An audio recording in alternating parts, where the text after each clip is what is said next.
옛날 옛날 아주 먼 옛날에 깊고 깊은 산골짜기에 겨울바람이 매섭게 몰아치던 어느 마을이 있었습니다. 산등성이가 병풍처럼 둘러싼 이 마을은 눈이 한번 내리면 봄이 올 때까지 녹지 않을 만큼 춥고 외진 곳이었지만 그만큼 사람들의 발길이 닿지 않아 옛 이야기들이 고스란히 남아있는 곳이기도 했습니다. 그 마을 어귀에는 기와지붕이 웅장하게 솟은 김진사댁이 자리 잡고 있었는데 겉보기에는 부유하고 평온해 보였으나 그 안을 들여다보면 찬 바람보다 더 매서운 사연이 서려 있었습니다. 이 집에는 돌아가신 김진사가 눈에 넣어도 아프지 않게 여기던 막내딸 연화가 살고 있었는데 진사가 세상을 떠난 뒤 집안의 주인이 바뀐 탓에 그녀의 처지는 하녀보다 못한 신세가 되어버렸습니다. 동지가 지나고 가장 추운 날들이 이어지던 어느 새벽, 아직 닭이 울기도 전인 캄캄한 어둠 속에서 가장 먼저 눈을 뜨는 사람은 언제나 연화였습니다. 두꺼운 소미불 속에서 단잠을 자고 있을 새어머니와 언니와는 달리 연화는 얇은 무명천 하나로 냉기를 견디며 몸을 일으켜야만 했습니다. 방안이라고는 하지만 우풍이 새어 물그릇에 살얼음이 얼 정도였으니 이불 밖으로 나오는 것 자체가 큰 용기가 필요한 일이었습니다. 하지만 연화는 한 번도 투정을 부리거나 게으름을 피우는 법이 없이 익숙한 동작으로 머리를 단정히 묶고 옷매무새를 다듬은 뒤 조용히 방문을 열고 부엌으로 향했습니다. 부엌은 연화에게 가장 고된 노동의 장소이자 유일하게 마음을 기댈 수 있는 안식처이기도 했습니다.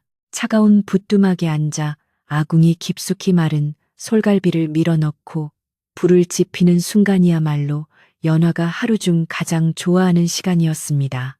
부싯돌을 쳐서 작은 불씨를 만들고 그 불씨가 마른 잎에 옮겨붙어 타닥타닥 소리를 내며 타오르기 시작하면 얼어붙었던 연화의 손끝에도 비로소 따스한 온기가 감돌기 시작했습니다. 붉게 피어오르는 불꽃을 바라보며 연화는 돌아가신 아버지의 따뜻했던 미소를 떠올리곤 했고 그 순간만큼은 서러움도 잠시 잊을 수 있었습니다. 불이 어느 정도 살아나면 연화는 무거운 무쇠솥을 닫고 아침밥을 지을 준비를 서둘러야 했습니다. 우물에서 길어온 물은 손이 떨어져 나갈 듯 차가웠지만 연화는 그 물에 쌀을 박박 문지르며 정성을 다해 씻었습니다.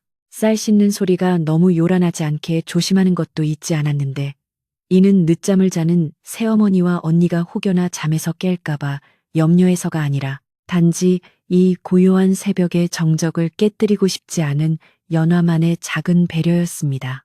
하얗게 씻긴 쌀이 소단에 안치되고 물이 끓기 시작하면 구수한 밥 냄새가 부엌을 가득 채우며 차가운 새벽 공기를 밀어냈습니다. 날이 밝아오면 김진사 댁의 마당은 연화의 부지런한 발걸음 소리로 채워졌습니다. 연화는 밥을 앉혀놓은 사이 마당 한 구석에 있는 장독대로 달려가 장독 뚜껑을 하나하나 열어보곤 했습니다.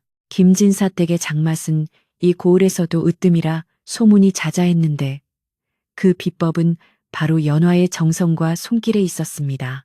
눈이 소복이 쌓인 장독대 위를 빗자루로 깨끗이 쓸어내고 행여나 장독에 금이 간 곳은 없는지 살피는 연화의 눈빛은 마치 자식을 돌보는 어머니의 그것처럼 깊고 진지했습니다. 장독 안에서 잘 익어가는 간장과 된장의 냄새를 맡으며 연화는 집안의 근본을 지키고 있다는 자부심을 느꼈습니다. 하지만 해가 중천에 뜨고 새어머니와 언니가 기지개를 켜며 일어날 때쯤이면 연화의 평온한 시간은 산산조각이 나곤 했습니다. 안방문이 열리고 화려한 비단옷을 입은 새어머니가 나오면 연화는 하던 일을 멈추고 고개를 숙여 문안 인사를 올려야 했습니다.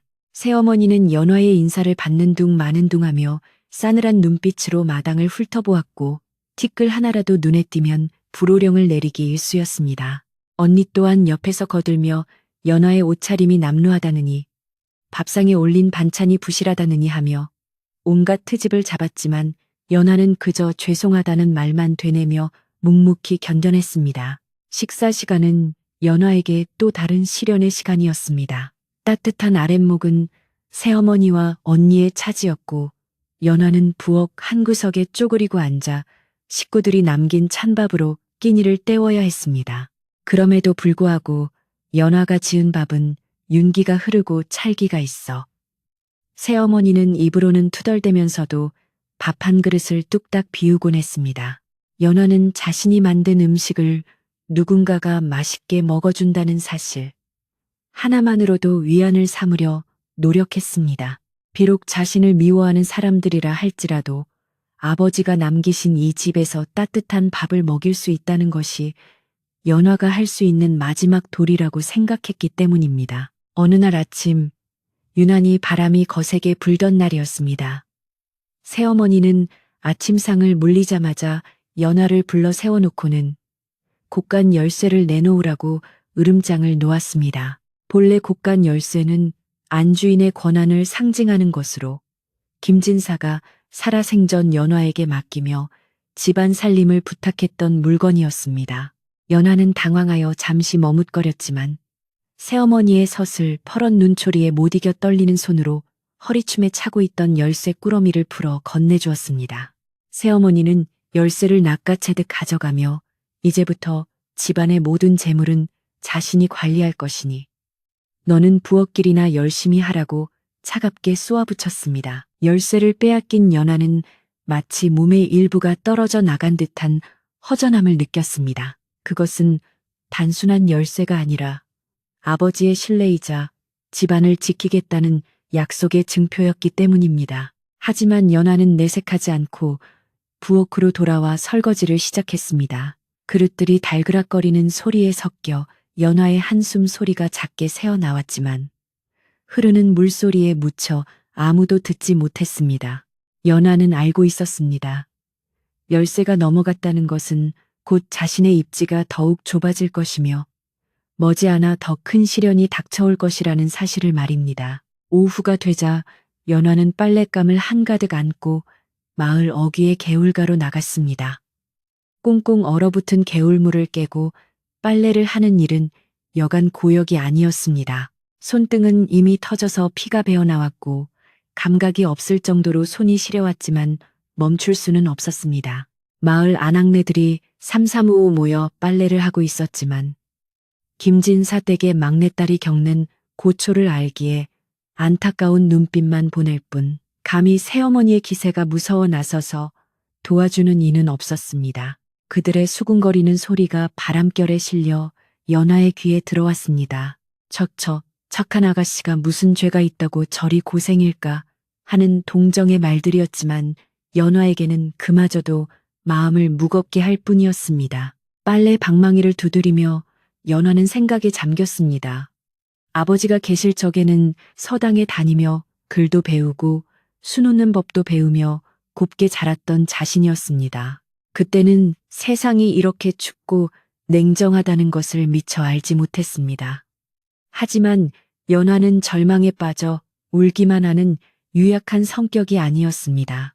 힘든 노동 속에서도 그녀는 틈틈이 아버지의 서재에서 읽었던 책들의 구절을 떠올리며 마음을 다잡았고 언젠가는 이 고난이 끝날 것이라는 희망을 놓지 않았습니다. 빨래를 헹구는 물살에 비친 자신의 얼굴을 보며 연화는 입술을 굳게 다물었습니다. 해질녘 젖은 빨래를 무겁게 이고 집으로 돌아오는 길은 천리길처럼 멀게만 느껴졌습니다. 대문을 들어서자마자 마당을 가로질러 빨랫줄에 옷가지들을 널기 시작했습니다. 젖은 옷들이 바람에 펄럭이며 얼어붙기 시작했고 연화의 젖은 손도 빨갛게 부어올랐습니다. 그때 별채에 머물던 늙은 하인 박서방이 마당을 지나가다 연화의 모습을 보고는 잠시 걸음을 멈추었습니다. 그는 평생 김진사 댁을 지켜온 충직한 하인으로 연화가 태어날 때부터 그녀를 지켜본 사람이었습니다. 박서방은 주위를 살피더니 낮은 목소리로 아씨, 날이 찹니다. 너무 무리하지 마십시오. 라고 짧게 말하고는 황급히 자리를 떴습니다. 그 짧은 한마디에 담긴 진심 어린 걱정이 연화의 언 마음을 조금이나마 녹여주었습니다. 저녁 준비를 위해 다시 부엌으로 들어간 연화는 쌀독을 확인하다가 깜짝 놀랐습니다. 분명 며칠 전까지만 해도 가득 차 있던 쌀독이 눈에 띄게 줄어 있었기 때문입니다. 새어머니가 곳간 열쇠를 가져간 뒤로 쌀이 밖으로 나가고 있다는 증거였습니다. 연화는 가슴이 철렁 내려앉았습니다. 흉년이 들어 마을 전체가 어려운 이 시국에 집안의 식량을 함부로 내다 파는 것은 있을 수 없는 일이었습니다. 하지만 지금 당장 달려가 따질 수는 없었습니다.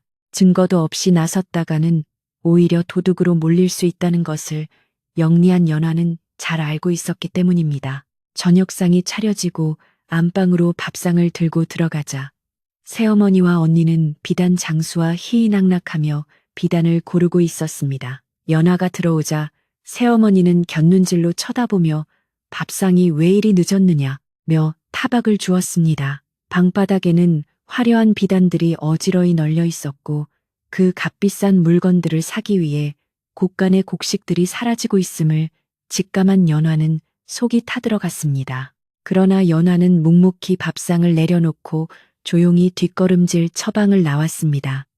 문 밖으로 새어나오는 그들의 웃음소리가 오늘따라 유난히 날카롭게 가슴을 찔렀습니다. 밤이 깊어지자 마을은 다시 고요한 침묵 속으로 빠져들었습니다.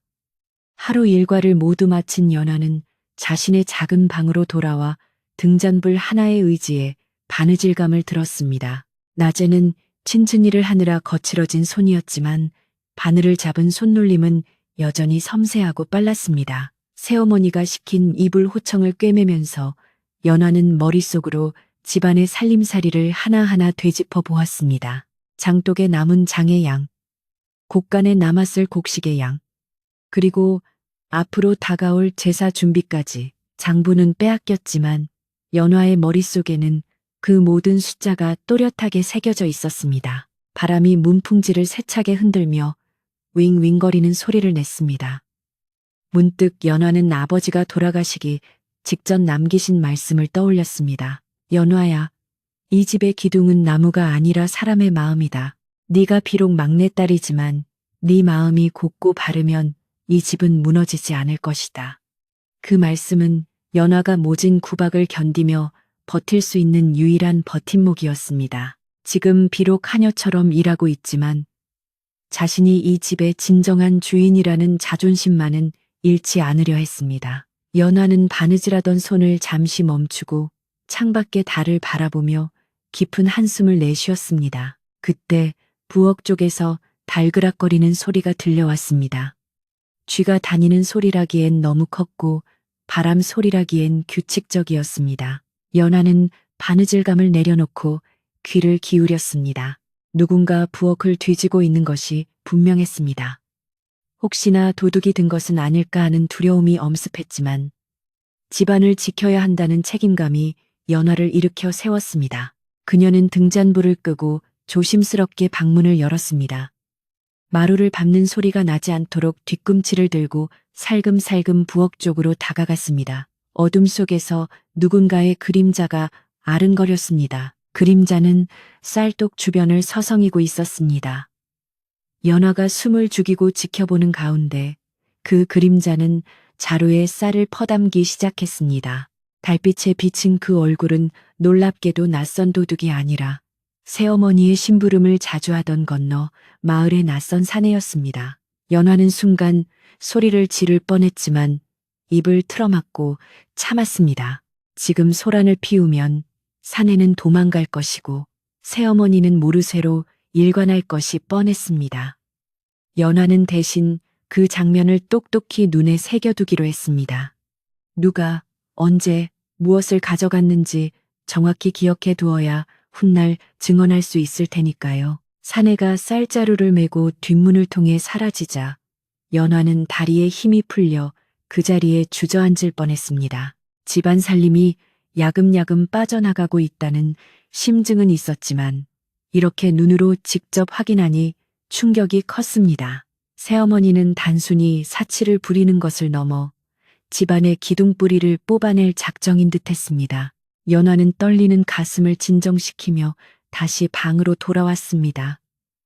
이제 더 이상 참고 기다릴 수만은 없는 상황이 되었습니다. 집이 빈 껍데기만 남기 전에 무언가 조치를 취해야 했습니다. 이불 속에 누워도 잠이 오지 않았습니다.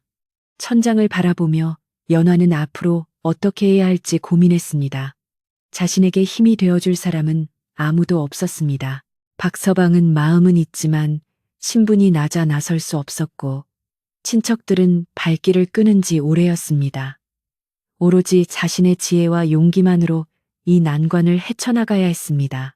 연화는 아버지의 서재구석 비밀 공간에 숨겨두었던 작은 괴짝을 떠올렸습니다.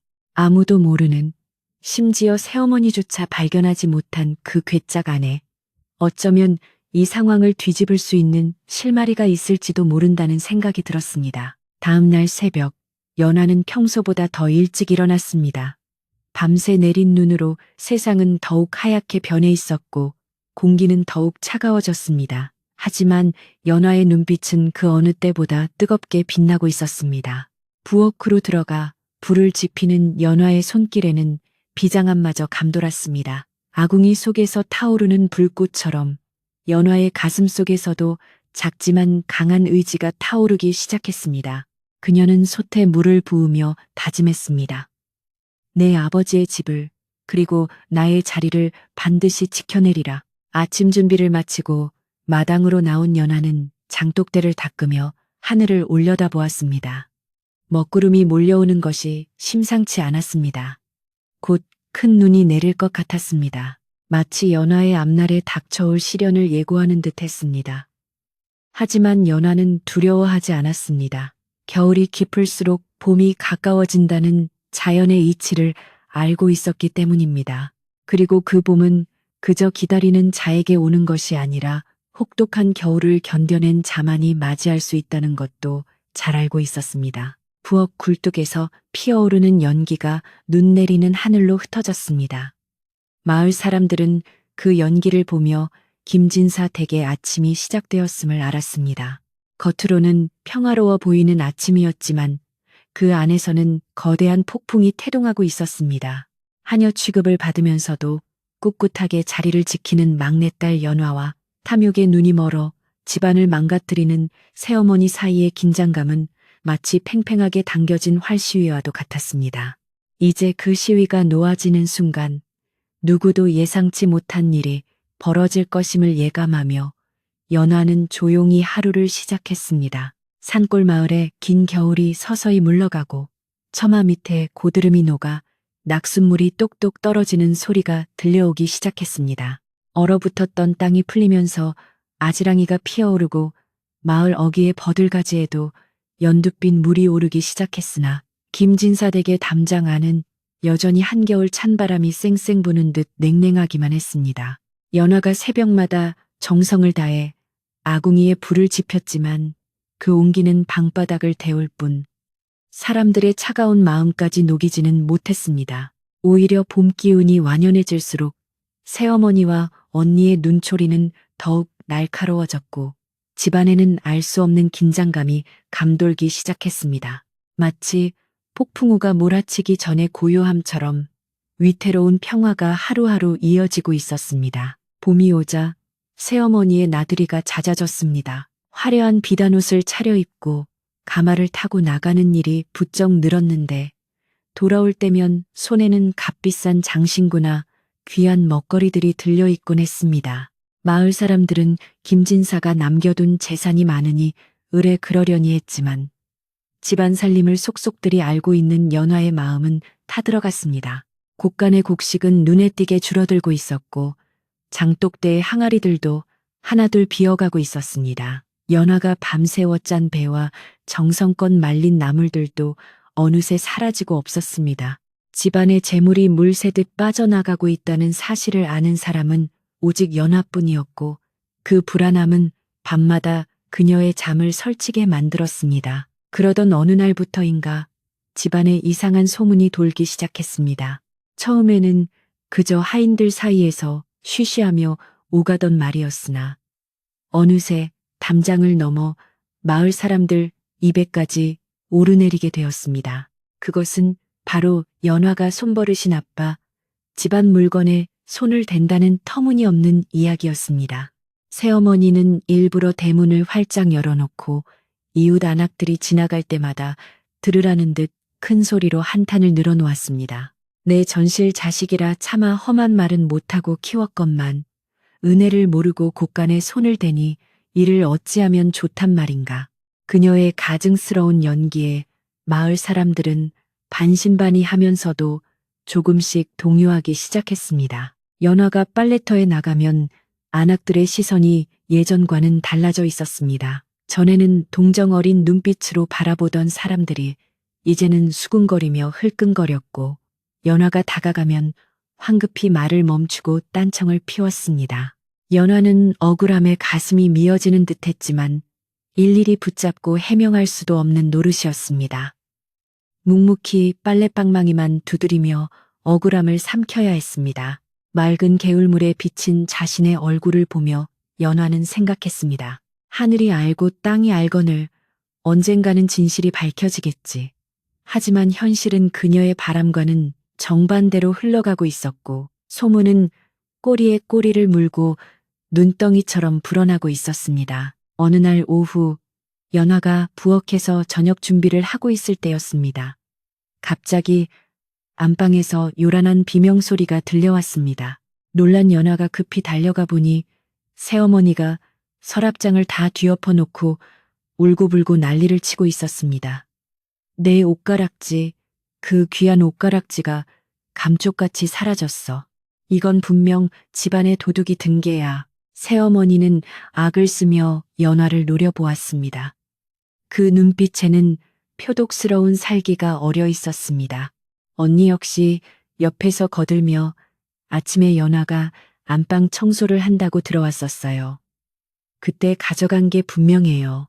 라고 소리쳤습니다. 연화는 너무나 기가 막혀 말문이 막혔습니다. 청소는커녕 안방 근처에는 얼씬도 하지 못하게 했으면서 뻔한 거짓말을 눈 하나 깜짝 않고 하는 그들이 무서웠습니다. 새어머니는 기다렸다는 듯이 연화의 멱살을 잡고 흔들었습니다. 2년 내 그동안 봐주었건을 감히 폐물을 훔쳐 썩 내놓지 못할까. 연화는 결백을 주장하며 억울함을 호소했지만 새어머니는 들은 척도 하지 않았습니다. 오히려 하인들을 시켜 연화의 방을 샅샅이 뒤지라고 명령했습니다. 하인들은 쭈뼛거리며 연화의 작은 방으로 들어갔고 잠시 후 낡은 옷장 깊숙한 곳에서 옷가락지가 발견되었습니다. 하인이 옷가락지를 들고 나오자 새어머니는 회심의 미소를 지으며 이래도 아니라고 발뺌할 테냐? 증거가 이렇게 나왔는데 라며 연화의 뺨을 세차게 올려붙였습니다. 그것은 누가 봐도 조작된 함정이었습니다. 연화는 자신이 맹세코 가져가지 않았다는 것을 알았지만 자신의 방에서 물건이 나온 이상 변명의 여지가 없게 되었습니다.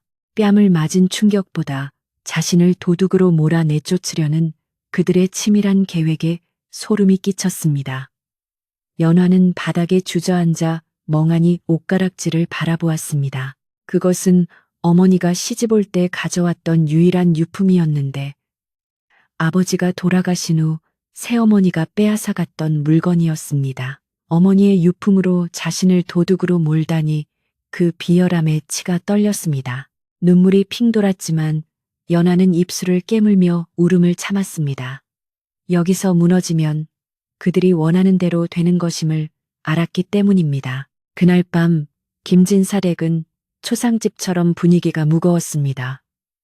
연화는 저녁도 굶은 채 자신의 방에 갇혀 있어야 했습니다. 새어머니는 도둑년에게 줄 밥은 없다며 부엌 문을 걸어 잠갔습니다. 차가운 방바닥에 앉아 연화는 무릎을 끌어안고 생각에 잠겼습니다. 이제 소문은 사실로 굳어질 것이고 자신은 도둑이라는 누명을 쓰고 이 집에서 쫓겨날 운명에 처했습니다. 아버지가 물려주신 이 집을 지키기는커녕 자신의 몸 하나 건사하기 힘든 처지가 된 것이 서러웠습니다. 창호지 문 너머로 들려오는 바람 소리가 마치 연화의 신세를 비웃는 듯 윙윙거렸습니다. 다음 날 아침 연화가 마당을 쓸고 있을 때였습니다. 밤새 잠을 못 자 고란 눈으로 빗질을 하고 있는데 담장 너머로 인기척이 느껴졌습니다. 고개를 돌려보니 박서방이 장작을 패는 척하며 연화 쪽으로 슬금슬금 다가오고 있었습니다. 그는 주위를 두리번거리며 아무도 없는 것을 확인하더니 낮은 목소리로 연화를 불렀습니다. 아씨, 잠시 제 말을 좀 들어보십시오. 박서방의 표정은 그 어느 때보다 진지하고 심각했습니다. 연화는 빗자루질을 멈추고 그에게 귀를 기울였습니다. 평소 과묵하던 그가 먼저 말을 건네는 것은 예사로운 일이 아니었습니다. 박서방은 도끼질을 하는 신용을 하며 입만 벙긋거려 말했습니다. 마님께서 며칠 내로 친척 어르신들을 불러 모을 예정입니다. 아씨를 도둑으로 몰아 사람들 앞에서 망신을 주고 빈손으로 내쫓으려 작당을 하고 계십니다. 이미 건너 마을 이 진사댁에도 사람을 보내 말을 맞춰 놓았다고 합니다. 박서방의 말은 청천벽력과도 같았습니다. 단순히 괴롭히는 수준을 넘어 사회적으로 매장시키고 완전히 축출하려는 계획이 진행되고 있었던 것입니다. 연화의 손에서 빗자루가 스르르 미끄러져 떨어졌습니다. 아씨, 바람이 심상치 않으니 옷깃을 단단히 여미셔야겠습니다. 저들이 노리는 것은 단순히 아씨를 내쫓는 게 아니라 김진사 어르신이 남기신 논밭 문서까지 모두 가로채려는 것입니다. 아씨가 도둑으로 몰려 쫓겨나면 상속권도 박탈당한다는 것을 노리는 입니다. 박서방의 말에 연화의 머릿속이 번개처럼 환해졌습니다. 그랬습니다. 그동안 그토록 자신을 구박하고 모함했던 이유가 단순히 미움 때문이 아니라 탐욕 때문이었음을 깨닫게 되었습니다. 아버지가 남기신 재산을 독차지하기 위해 자신을 희생양으로 삼으려 했던 것입니다. 박서방은 품속에서 꼬깃꼬깃한 종이 한 장을 꺼내 연화에게 건넸습니다. 이것은 제가 며칠 전 우연히 줍게 된 것입니다. 마님께서 쌀을 내다 팔고 받은 어음인 듯합니다. 혹시 도움이 될까 하여 가져왔습니다. 연화는 떨리는 손으로 종이를 받아들었습니다. 그것은 쌀가게 주인의 서명이 찍힌 명백한 증거였습니다. 박서방님, 고맙습니다. 정말 고맙습니다. 이 은혜는 잊지 않겠습니다. 연화의 눈에 감사의 눈물이 고였습니다. 아무도 자신의 편이 없다고 생각했는데 이렇게 숨어서 도와주는 이가 있다는 사실에 큰 힘을 얻었습니다. 박서방이 다시 장작을 패러 돌아가자 연화는 종이를 품속 깊이 숨기고 다시 빗자루를 잡았습니다. 하지만 그녀의 마음가짐은 조금 전과는 완전히 달라져 있었습니다. 두려움과 절망은 사라지고 그 자리에 차가운 분노와 결의가 들어찼습니다. 그래, 너희들이 그렇게 나온다면 나도 가만히 당하고만 있지는 않겠다. 연화는 마당에 흙먼지를 쓸어내며 다짐했습니다. 아버지가 사랑했던 이 집과 자신이 지켜야 할 정당한 권리를 되찾기 위해 싸울 준비를 시작했습니다. 더 이상 울고만 있는 연약한 막내딸이 아니었습니다. 그날 오후부터 연화의 행동이 미묘하게 변했습니다. 전처럼 고분고분하게 명령을 따르면서도 눈빛만은 형형하게 빛나고 있었습니다. 그녀는 집안 곳곳을 돌아다니며 새어머니가 빼돌린 물건들의 흔적을 찾기 시작했습니다. 곳간 문틈으로 새어나온 쌀알들, 장독대 뒤에 숨겨진 빈 항아리들, 그리고 언니가 몰래 숨겨둔 비단 자투리들까지 연화는 그 모든 것을 눈에 담고 머릿속에 기록했습니다. 겉으로는 태연한 척했지만 그녀의 머릿속은 다가올 결전의 날을 대비하여 치밀하게 돌아가고 있었습니다. 마치 사냥감을 노리는 매처럼 기회를 엿보고 있었습니다. 새어머니는 연화의 변화를 눈치채지 못한 채 자신의 계획이 순조롭게 진행되고 있다고 믿고 있었습니다. 그녀는 마을 어귀의 주막에서 사람들을 모아놓고 연화의 흉을 보는데 여념이 없었습니다. 우리 집 막내딸이 밤마다 몰래 곳간을 드나든다지 뭐예요. 어미로서 얼굴을 들고 다닐 수가 없어요. 그녀의 거짓말은 점점 더 구체적이고 악랄해졌습니다. 사람들은 혀를 차며 김진사댁의 몰락을 안타까워했습니다. 그러나 그중 몇몇 눈치 빠른 노인들은 새어머니의 호들갑이 지나치다는 것을 느끼고 고개를 갸웃거리기도 했습니다. 해질녘 연화는 아버지의 위패가 모셔진 사당으로 향했습니다. 사당 문을 열자 향냄새가 은은하게 풍겨왔습니다. 연화는 위패 앞에 엎드려 절을 올리고 한참을 흐느꼈습니다. 아버지에게 죄송한 마음과 억울한 심정, 그리고 앞으로의 싸움에 대한 두려움이 한꺼번에 터져 나왔습니다. 아버지, 저를 지켜봐 주세요. 부끄럽지 않은 딸이 되겠습니다. 이 집안의 기운을 흐리는 저들을 몰아내고 아버지가 세우신 뜻을 다시 바로잡겠습니다. 연화의 기도는 간절했고 그 울림은 사당 안을 가득 채웠습니다. 사당을 나온 연화는 밤하늘을 올려다 보았습니다. 둥근 보름달이 구름 사이로 얼굴을 내밀고 있었습니다. 달빛은 마당을 환하게 비추며 연화의 그림자를 길게 드리웠습니다. 그 그림자는 마치 연화의 굳은 의지를 보여주는 듯 크고 선명했습니다. 이제 며칠 후면 친척들이 모이는 날이 올 것입니다. 그날은 새어머니가 자신을 내쫓으려 하는 날이자 연화가 반격을 시작하는 날이 될 것입니다.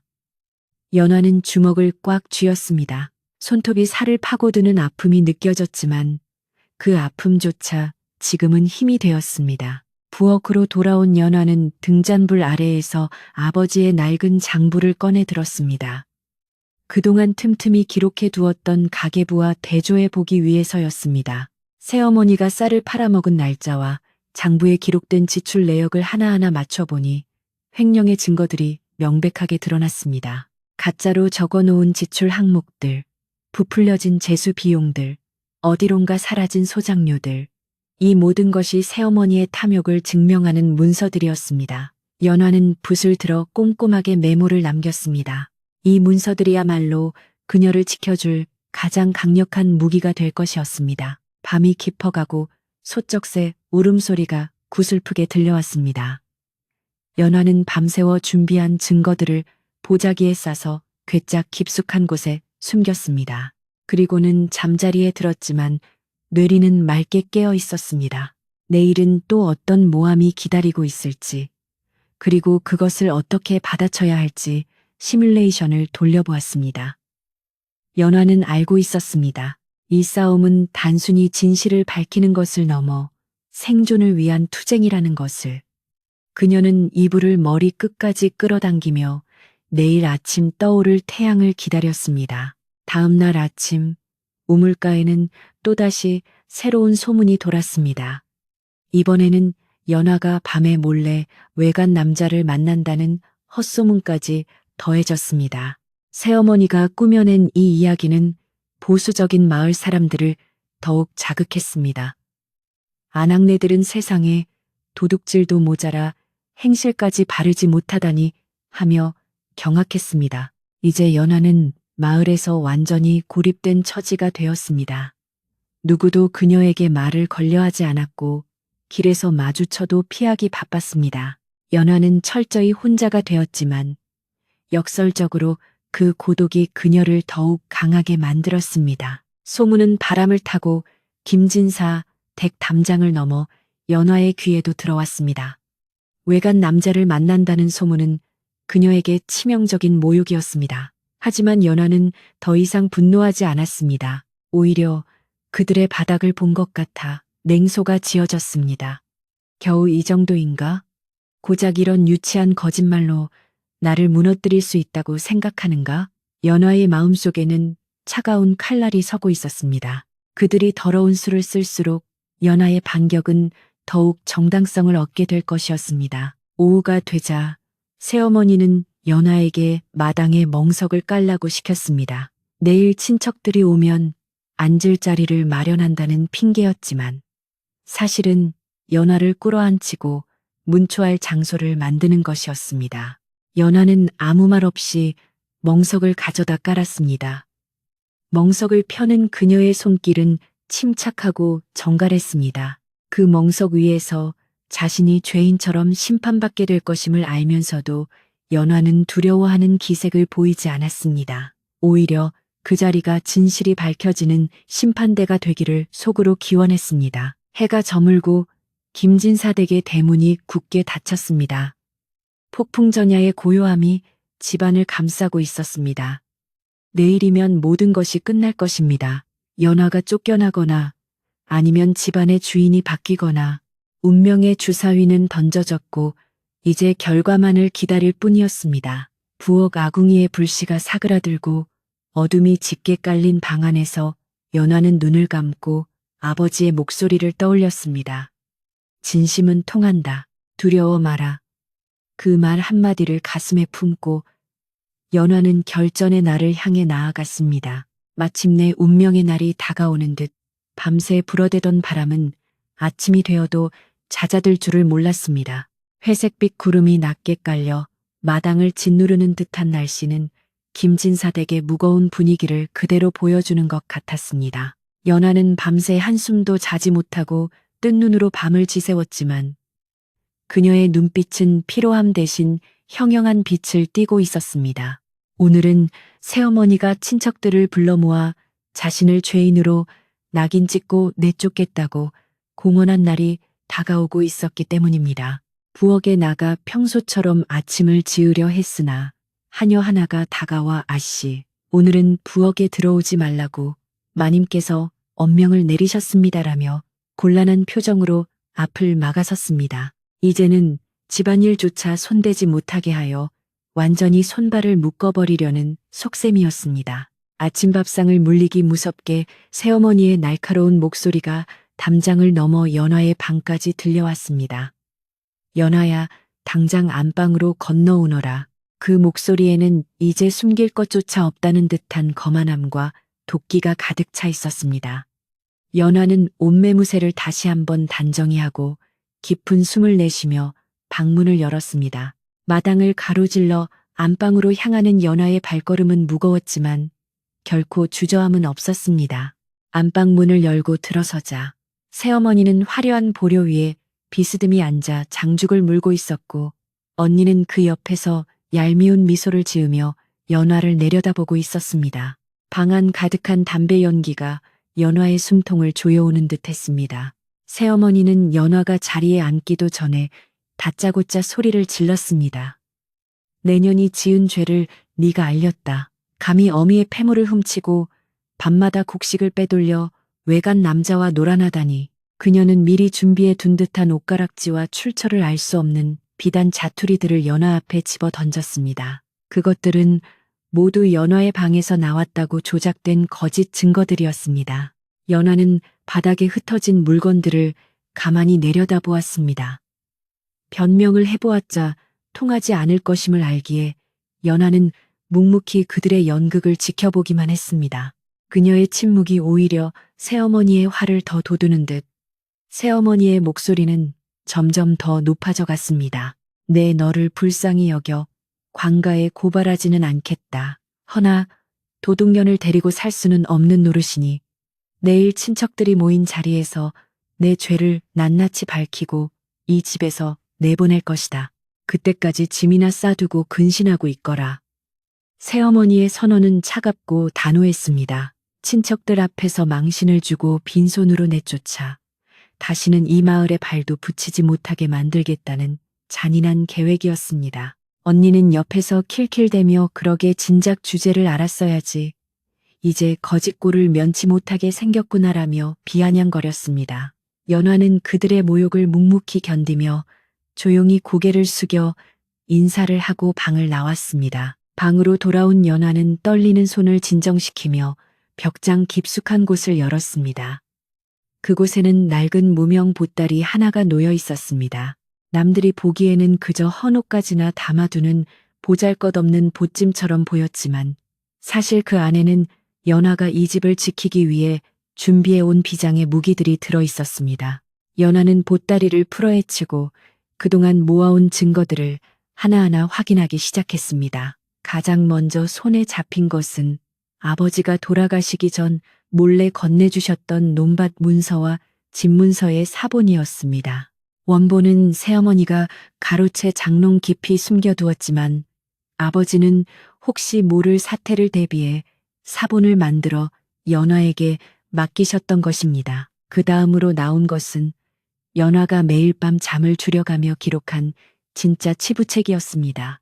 새어머니는 곳간 열쇠를 뺏어가며 멋대로 장부를 조작했지만 연화는 들어오는 곡식과 나가는 재물의 양을 눈으로 확인하고 머릿속으로 세마여 따로 기록해 두었습니다.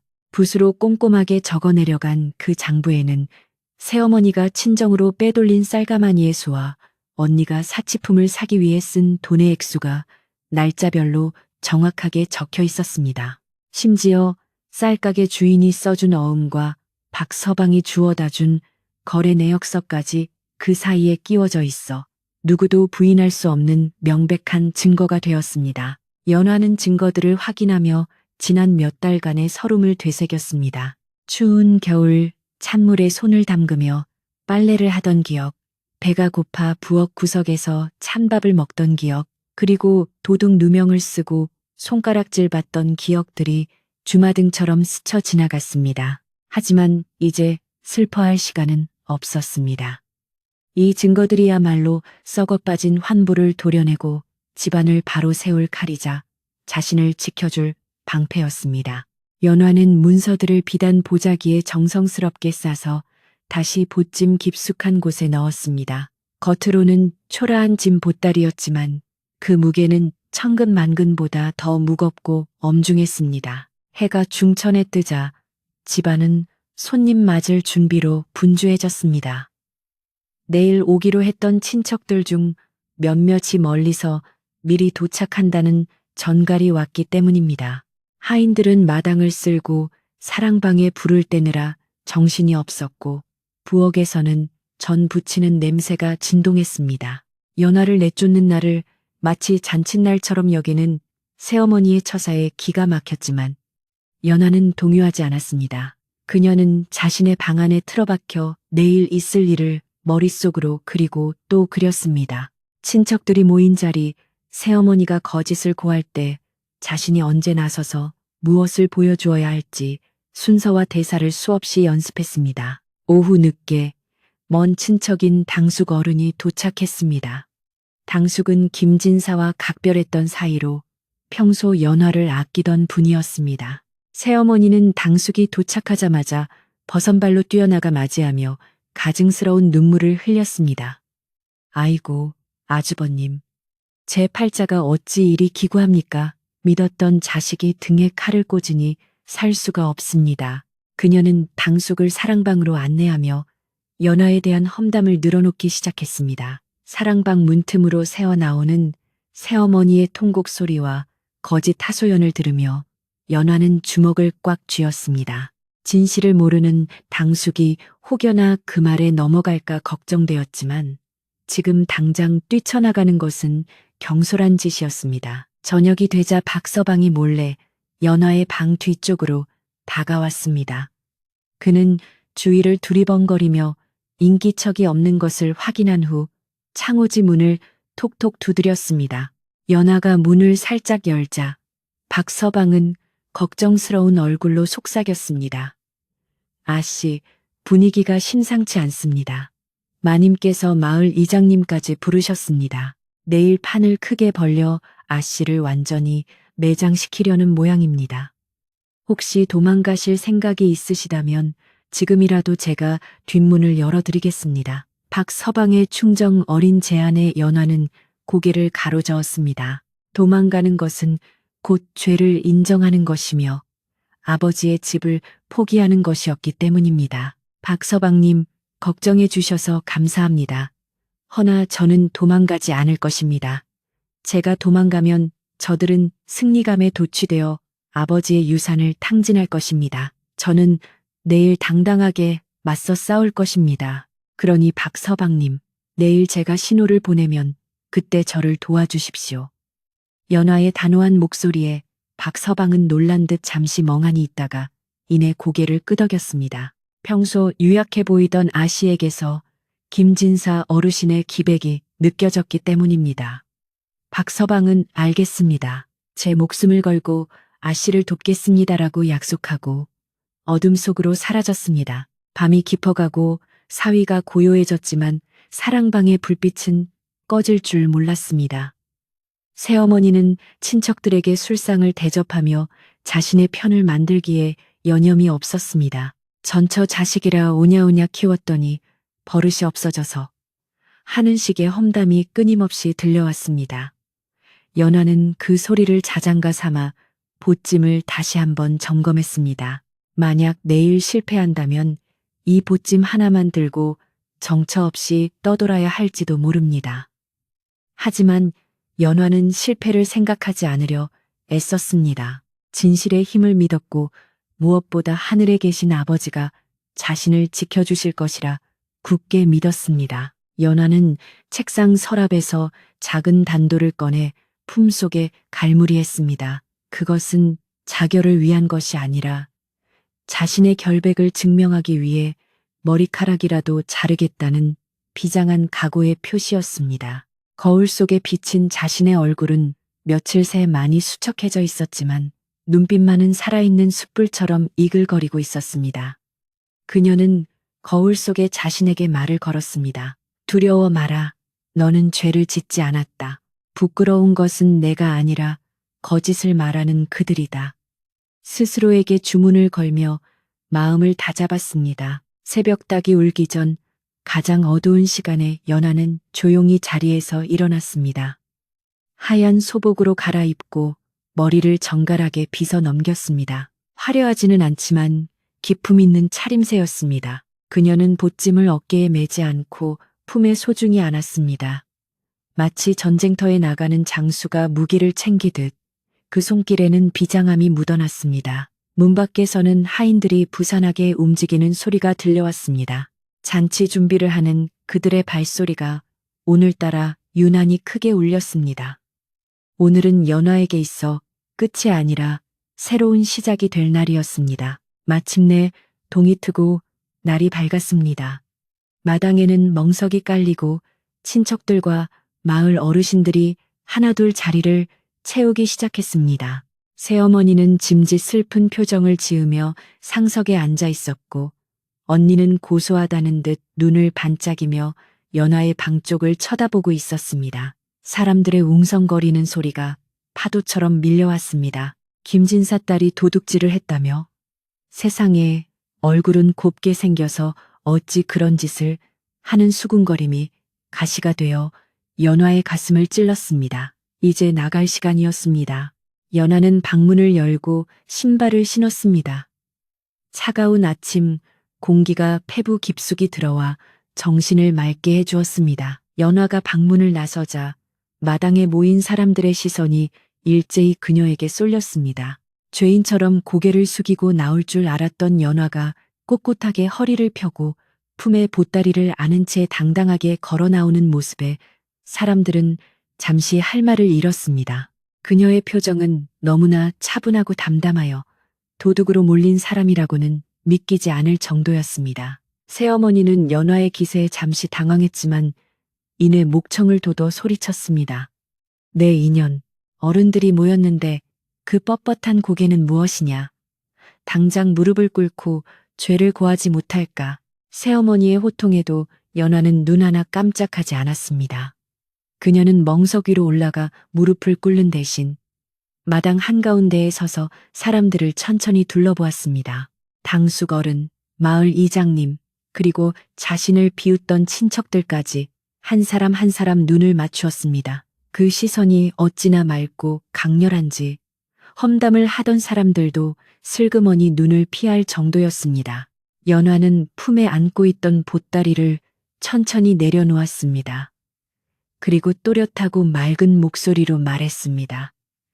어머니, 제가 떠나기를 원하시니 떠나드리겠습니다. 허나 떠나기 전에 이 보따리 속에 든 것이 무엇인지 여기 계신 어르신들께 한 번만 보여드리고 가겠습니다. 연화의 돌발 행동에 새어머니는 안색이 하얗게 질렸습니다.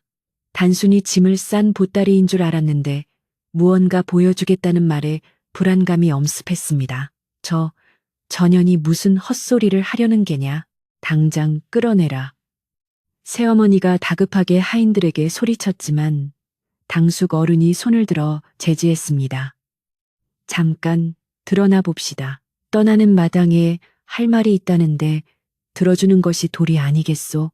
당숙의 말에 분위기는 순식간에 반전되었습니다. 사람들의 호기심 어린 눈길이 연화의 보따리에 집중되었습니다. 연화는 떨리는 손끝을 애써 감추며 보따리의 매듭을 풀기 시작했습니다. 매듭이 하나씩 풀릴 때마다 새어머니의 심장은 조여들었고 연화의 심장은 벅차올랐습니다. 이제 곧 진실이 밝혀질 것입니다. 거짓으로 쌓아 올린 탑이 무너지고 감춰졌던 추악한 민낯이 드러날 순간이었습니다. 연화는 보따리 끈을 완전히 풀어헤치고 그 안에 담긴 서류 뭉치를 꺼내 들었습니다. 아침 햇살을 받아 하얗게 빛나는 종이들이 마치 연화의 결백을 증명하는 깃발처럼 보였습니다. 마당에는 숨소리조차 들리지 않는 정적이 감돌았고 오직 바람 소리만이 팽팽한 긴장감을 더해 주었습니다. 여기 계신 어르신들, 그리고 당숙 어른. 제가 도둑인지 아니면 누가 진짜 도둑인지 이 종이들이 말해줄 것입니다. 연화의 선언과 함께 그녀는 첫 번째 장부를 펼쳐들었습니다. 그것은 김진사 댁의 운명을 가를 결정적인 한 방이었습니다. 보찜 속에 숨겨져 있던 진실이 마침내 세상 밖으로 나오는 순간 새어머니는 외마디 비명을 지르며 자리에서 휘청거렸습니다. 하지만 이미 늦었습니다. 판은 뒤집혔고 사냥감이 사냥꾼을 무는 반격이 시작된 것입니다. 마당에는 숨소리조차 들리지 않는 팽팽한 정적이 감돌았습니다. 수십 쌍의 눈동자가 연화의 손끝에 들린 낡은 장부책에 고정되었습니다. 바람조차 숨을 죽인 듯 고요한 가운데 연화는 떨리지만 결코 주저하지 않는 목소리로 입을 열었습니다. 어머니께서는 제가 밤마다 곡간을 드나들며 쌀을 훔치고 물건을 빼돌렸다고 하셨습니다. 하지만 제가 밤마다 도둑고양이처럼 숨어다니며 한 일은 도둑질이 아니라 바로 이 장부를 적는 일이었습니다. 연화의 맑은 목소리가 마당 구석구석으로 퍼져나갔고 사람들은 그 당당함에 압도되어 마른 침만 삼켰습니다. 연화는 장부를 펼쳐 당숙 어른에게 공손히 건넸습니다. 당숙 어른, 아버님께서 살아 계실 적에 이 집의 1년 쌀 소비량이 얼마였는지 기억하십니까? 지금 식구는 줄었는데 쌀은 2배로 나가고 있습니다. 여기 적힌 날짜와 내역을 보십시오. 어머니께서 장날마다 비단 가게와 불그릇 가게에 지불하신 돈이 어디서 나왔는지 이 장부에 낱낱이 적혀 있습니다. 당숙은 떨리는 손으로 장부를 받아들고 돋보기를 고쳤으며 내용을 살피기 시작했습니다. 종이를 넘기는 소리가 유난히 크게 들렸고 그 소리에 맞춰 새어머니의 얼굴은 흑빛으로 변해갔습니다. 이건 다 조작이다. 전현이 나를 모함하려고 가짜로 꾸며낸 거야. 새어머니는 비명을 지르며 당숙의 손에서 장부를 뺏으려 달려들었습니다. 하지만 그때 언제나 그림자처럼 숨어 지내던 박서방이 잽싸게 앞으로 나서며 새어머니의 앞을 가로막았습니다. 마님, 채통을 지키십시오. 어르신들이 보고 계십니다. 박서방의 단호한 태도에 새어머니는 멈칫하며 뒤로 물러섰습니다. 평생 순종만 하던 하인조차 등을 돌렸다는 사실에 그녀는 적잖이 충격을 받은 듯 했습니다. 마당에 모인 마을 사람들은 수군거리기 시작했습니다. 저 박서방이 나설 정도면 보통 일이 아닌가 보네. 김진사 딸 말이 맞는가 봐 하는 소리가 들불처럼 번져나갔습니다. 연화는 여기서 멈추지 않았습니다. 그녀는 보따리에서 또 다른 종이 한 장을 꺼내 들었습니다. 그것은 바로 쌀가게 주인이 써준 어음과 거래 내역서였습니다. 어머니께서는 쌀을 도둑 맞았다고 하셨지만 사실은 쌀가게 주인에게 몰래 내다 파시고 그 돈을 받으셨지요. 여기 그 증거가 있습니다. 쌀가게 주인의 도장이 찍힌 이 문서가 거짓을 말하겠습니까? 연화가 문서를 높이 쳐들자 햇빛을 받아 붉은 도장 자국이 선명하게 빛났습니다. 그것은 그 어떤 웅변보다 강력한 진실의 증거였습니다. 사람들은 이제 의심의 여지 없이 연화의 말을 믿게 되었습니다. 당숙 어른은 장부와 거래 내역서를 번갈아 보더니 마침내 무거운 입을 열었습니다. 재수 씨, 이게 어찌 된 일입니까? 형님께서 피땀 흘려 모은 재산을 어찌 이리 허망하게 탕진하고 그것도 모자라 어린 딸에게 도둑 누명까지 씌우다니요. 이것이 사람이 할 짓입니까? 당숙의 호통 소리가 벼락처럼 떨어졌습니다. 점장기로 소문난 당숙의 경로의 좌중은 다시 한번 조용해졌습니다. 새어머니는 입을 뻥긋거리며 변명을 하려 했지만 목구멍에서 쇳소리만 나올 뿐 말이 되어 나오지 않았습니다. 그녀의 눈동자는 불안하게 흔들렸고 다리는 힘이 풀려 휘청거렸습니다. 옆에 서 있던 언니는 사태가 불리하게 돌아가자 슬금슬금 뒷걸음질을 쳤습니다. 자신은 모르는 일이라는 듯 꼬리를 자르려는 속셈이었으나 연화의 눈을 피할 수는 없었습니다. 언니도 마찬가지입니다. 제 방에서 나왔다던 그 비단 자투리들, 사실은 언니가 저 저고리를 해입고 남은 것들이 아닙니까? 제가 언니의 바느질을 도우며 보았던 그 천조각들을 어찌 모르겠습니까? 연화의 지적에 언니는 얼굴이 홍당무처럼 붉어져 고개를 숙였습니다. 사람들의 따가운 시선이 모녀에게 꽂혔습니다. 그들은 더 이상 위세등등한 안주인이 아니라 탐욕에 눈이 멀어 천륜을 저버린 죄인일 뿐이었습니다. 마을 이장이 헛기침을 하며 나섰습니다. 허허, 우리 마을에서 이런 불미스러운 일이 생기다니 참으로 부끄럽소. 김진사댁은 대대로 덕망 높은 집안이었는데 어쩌다 이 지경이 되었단 말이오. 내 보기에 이 일은 관아에 고발하여 시시비비를 가려야 마땅할 듯하오. 관아라는 말에 새어머니는 기겁을 하며 당숙의 바짓가랑이를 붙잡고 매달렸습니다. 아주버님, 잘못했습니다. 한 번만 용서해 주십시오. 제가 잠시 귀신에 홀렸나 봅니다. 제발 관아만은 안 됩니다. 그녀의 오만하던 모습은 온데간데 없고 비굴한 애원만이 남았습니다. 연하는 바닥에 주저앉아 울부짖는 새어머니를 내려다보았습니다. 통쾌함보다는 씁쓸함이 먼저 밀려왔습니다. 아버지가 그토록 아끼시던 집안이 이렇게 망가진 꼴을 보는 것이 가슴 아팠습니다. 하지만 이것은 반드시 겪어야 할 진통이었습니다. 연화는 당숙에게 다가가 정중하게 말했습니다. 당숙 어른, 저는 어머니를 관아에 보내 벌을 받게 하는 것은 원치 않습니다. 그저 아버지의 집을 지키고 제가 받아야 할 정당한 대우를 되찾고 싶을 뿐입니다. 집안의 명예를 생각하시어 집안 법도로 다스려 주십시오. 연화의 성숙하고 사려 깊은 태도에 어르신들은 고개를 끄덕이며 감탄했습니다. 역시 김진사의 딸답구나. 마음 씀씀이가 바다와 같네. 당숙은 잠시 고민하더니 결단을 내린 듯 큰 소리로 선언했습니다. 듣거라. 오늘부로 김진사댁의 모든 곳간 열쇠와 살림 권한은 막내딸 연화에게 돌려준다. 재수씨와 조카는 별채로 거처를 옮겨 자숙하며 지내도록 하라. 만약 또다시 허튼 짓을 하거나 연화를 괴롭힌다면 그때는 내 가문의 이름을 걸고 용서치 않을 것이다. 그것은 단순한 명령이 아니라 이 집안의 질서를 바로잡는 엄중한 판결이었습니다. 새어머니와 언니는 망연자실한 표정으로 주저앉았고 아무런 반박도 하지 못했습니다. 판결이 내려지자 마당을 가득 메웠던 마을 사람들도 하나둘 자리를 뜨기 시작했습니다. 그들은 나가면서 연화에게 다가와 미안한 표정으로 사과를 건넸습니다. 아가씨, 우리가 괜한 소문에 휘둘려 오해를 했구만. 미안하네. 앞으로 무슨 일이 있으면 우리에게 말하게. 자네가 이 집의 진짜 주인이야. 사람들의 따뜻한 격려에 연화의 눈시울이 붉어졌습니다. 그동안 겪었던 서름이 눈 녹듯 사라지고 가슴속 응어리가 풀리는 기분이었습니다. 연화는 허리를 굽혀 어르신들을 배웅하며 감사의 인사를 올렸습니다. 사람들이 모두 돌아가고 마당에는 다시 고요가 찾아왔습니다.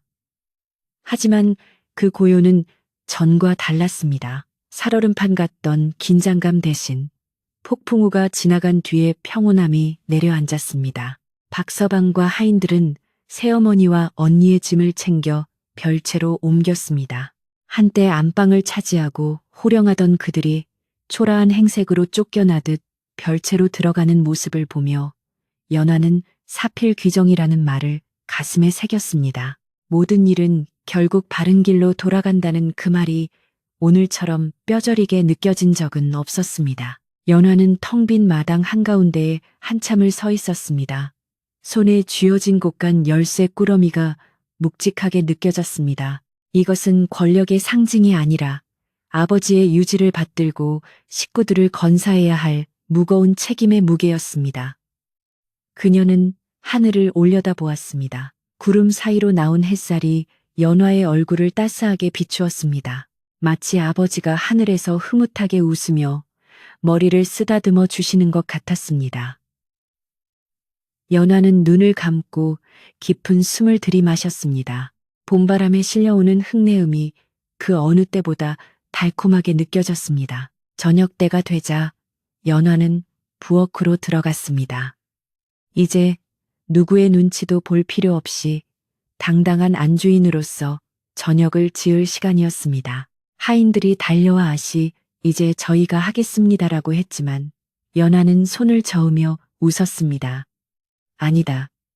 오늘은 내가 직접 지은 밥을 다 같이 먹고 싶구나. 큰일을 치르느라 모두 고생하지 않았느냐. 연화는 소매를 걷어붙이고 쌀을 씻었습니다. 쌀 씻는 소리가 경쾌하게 부엌을 울렸습니다. 아궁이에 불을 지피는 연화의 얼굴은 불꽃처럼 환하게 빛났습니다. 가마솥에서 밥 익는 냄새가 구수하게 퍼져나갔습니다. 연화는 된장찌개를 보글보글 끓이고 광에서 꺼낸 묵은지로 맛깔스러운 반찬을 만들었습니다. 도마질 소리, 국 끓는 소리가 어우러져 부엌은 활기로 가득 찼습니다. 그것은 죽어있던 집안이 다시 살아 숨쉬기 시작하는 소리였습니다. 연화는 정성스럽게 상을 차렸습니다. 비록 화려한 진수성찬은 아니었지만 그 어떤 밥상보다 따뜻하고 정성이 가득 담긴 밥상이었습니다. 연화는 하인들을 모두 마루로 불렀습니다. 신분의 귀천을 떠나 오늘은 모두가 한마음으로 고생했기에 따뜻한 밥 한 끼를 나누고 싶었습니다. 자, 와서 드세요. 그동안 저 때문에 마음고생 많으셨지요. 연화가 건네는 밥그릇을 받아든 박서방의 눈가가 촉촉해졌습니다. 아씨, 정말 장하십니다. 김진사 어르신께서도 기뻐하실 겁니다. 하인들은 밥을 먹으며 연화의 덕을 칭송했습니다. 밥상머리에는 웃음꽃이 피어났고 얼어붙었던 집안 분위기는 봄눈 녹듯 완전히 풀어졌습니다. 별채 쪽은 쥐 죽은 듯 조용했습니다. 저녁상을 들여보냈지만 젓가락 달그락거리는 소리조차 들리지 않았습니다. 아마도 수치심과 분함에 밥이 넘어가지 않았을 것입니다. 연화는 그쪽을 잠시 바라보다가 이내 시선을 거두었습니다. 그들을 미워하는 마음조차 이제는 남아있지 않았습니다. 그저 그들이 죄를 뉘우치고 조용히 살아가기를 바랄 뿐이었습니다. 이제 이 집의 주인은 연화였고 집안의 공기는 연화의 뜻대로 맑고 따뜻하게 흐를 것이기 때문입니다. 밤이 깊어지자 연화는 안방으로 들어갔습니다. 그동안 감히 발도 들여놓지 못했던 아버지와 어머니의 추억이 서린 방이었습니다. 방 안의 공기는 차가웠지만 연화는 아랫목에 앉아 방바닥의 온기를 느꼈습니다. 그리고 아버지의 벼루를 꺼내 먹을 갈았습니다. 먹향기가 은은하게 퍼지자 마음이 차분해졌습니다.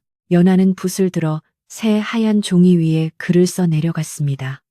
그것은 승리의 기록이 아니라 앞으로 이 집을 어떻게 이끌어갈지에 대한 다짐의 글이었습니다. 창밖에는 휘영청 밝은 달이 떠올라 마당을 비추고 있었습니다.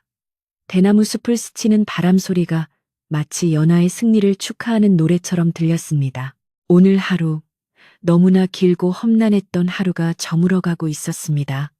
하지만 연화는 피곤하지 않았습니다. 오히려 몸속 깊은 곳에서 새로운 기운이 솟아나는 것을 느꼈습니다. 내일부터는 진정한 의미의 새로운 날들이 시작될 것입니다. 누구의 구박도 눈치도 없는 오로지 자신의 의지대로 살아가는 삶이 펼쳐질 것이었습니다. 연화는 붓을 내려놓고 등잔볼 심지를 돋우었습니다. 방 안이 한층 더 밝아졌습니다. 이 불빛처럼 연화는 이 집안을 밝고 따뜻하게 비출 것입니다. 아버지가 물려주신 이 터전에서 땅을 일구고 사람을 품으며 넉넉하고 인심 좋은 김진사댁의 명성을 다시 일으켜 세울 것입니다. 그런 희망찬 미래를 그리며 연화는 옅은 미소를 지었습니다. 모든 것이 제자리를 찾은 밤, 평온한 잠이 연화에게 찾아오고 있었습니다. 폭풍우가 지나간 뒤에 하늘이 더욱 맑고 푸르듯 거센 소동이 휩쓸고 지나간 김진사댁의 아침은 그 어느 때보다 투명하고 평온하게 밝아왔습니다. 지난밤의 긴장과 소란은 마치 거짓말처럼 사라지고 마당에 내려앉은 아침 햇살은 따스한 금빛 가루를 뿌려놓은 듯 반짝였습니다. 처마 끝에 매달린 풍경이 봄바람에 흔들려 맑은 소리를 냈고 담장 너머에서 들려오는 참새들의 지저김조차 경쾌한 노래처럼 들렸습니다. 그동안 집안을 짓누르던 무거운 공기가 걷히고 비로소 사람 사는 집다운 온기와 활기가 감돌기 시작한 것입니다.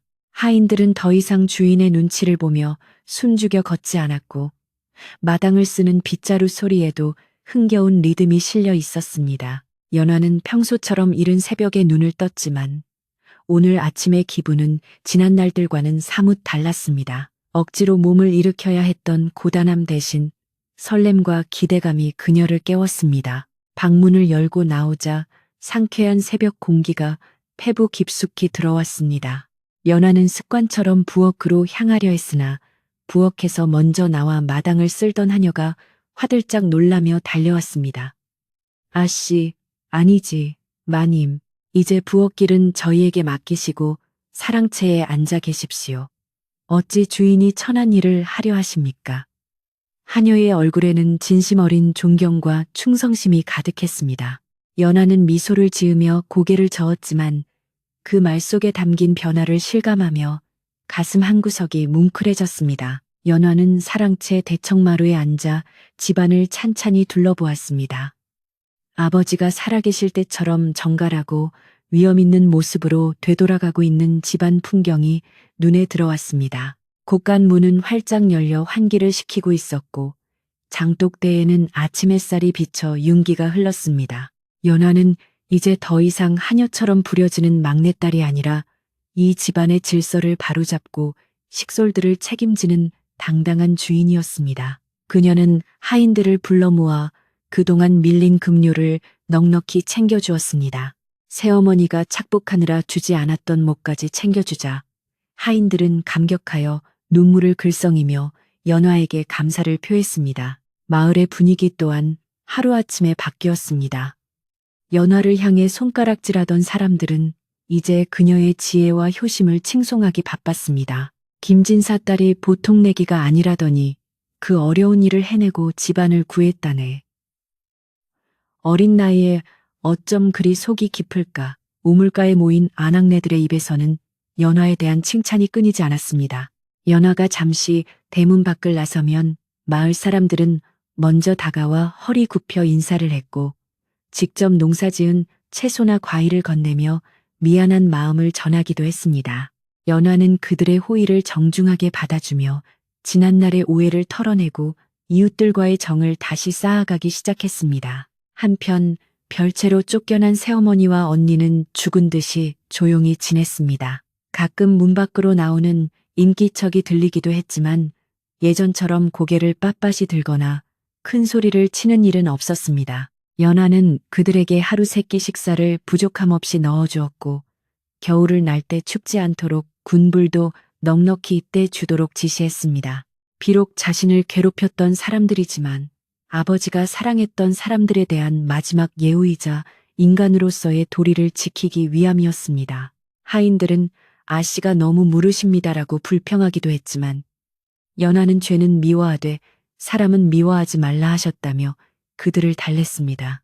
그런 연화의 넓은 아량에 별채의 두 사람도 점차 마음을 고쳐먹고 참회의 눈물을 흘린다는 소식이 들려왔습니다. 봄이 깊어가면서 김진사댁의 마당에는 매화가 지고 살구꽃이 만발했습니다. 연화는 아버지의 서재를 정리하여 마을 아이들에게 글을 가르치는 배움터로 개방했습니다.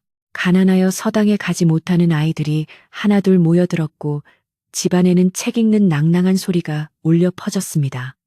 하늘천, 따지, 거물현, 누루항, 아이들의 맑은 목소리는 김진사 댁의 새로운 활력소가 되었습니다. 연화는 아이들에게 글뿐만 아니라 사람의 도리와 예절을 가르치며 아버지가 남기신 뜻을 이어갔습니다. 마을 사람들은 그런 연화를 보며 김진사가 살아서 돌아온 것 같다며 기뻐했습니다. 어느 날 연화는 곳간을 열어 마을 잔치를 벌였습니다.